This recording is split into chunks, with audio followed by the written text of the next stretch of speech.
Okay, so you've written the season premiere for season 2.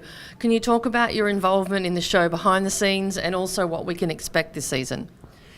Yeah, it was. I feel very fortunate that David Shaw offered me the chance to write the first episode of the year. I think it picks up with two main stories that we finished season 1 with. The idea that Dr. Glassman has now been diagnosed with brain cancer, and the way in which Sean will have to look after him and become his carer as the season goes on is something we'll be looking to explore.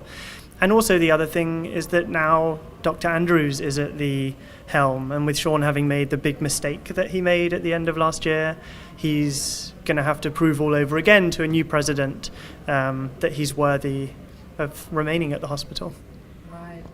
And there's been some cast shuffles, and you have Lisa Edelstein joining the cast and Paige coming back. Yeah. What's that going to be like? How is that going to add to the season? Yeah, I mean, I guess first of all, the first episode is a wonderful send-off for Dr. Kalu, and I think ties up that storyline really nicely in a way that also leaves it possible for maybe he could return at some point in the future.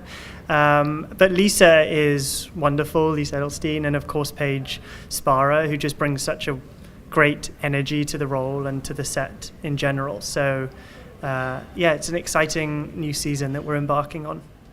And the show, medical dramas have been on the air as long as TV's been around, but this one seems to have a unique sort of the way it's made up. It's not the heartthrob, it's not the hero. It's sort of like the anti-hero, I think somebody called it.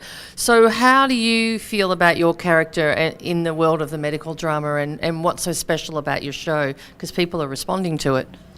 Yeah, I think that there's, of course, the interesting medical cases week after week that are exciting and that people are invested in. But I think in the long run, it's these characters. And from Sean's perspective, I think he's someone that he's a character we haven't seen before, and not nearly enough. That idea of portraying someone who's on the spectrum and who is navigating this world and who is learning and is growing and is also, just as importantly, teaching others and helping others grow and learn things from him. I think that's what sets it apart. And also its kind of hopeful, optimistic tone, the idea that Sean, I think, believes people are inherently good. He has a high faith in humanity, and in today's world it's nice to watch shows that remind us of that.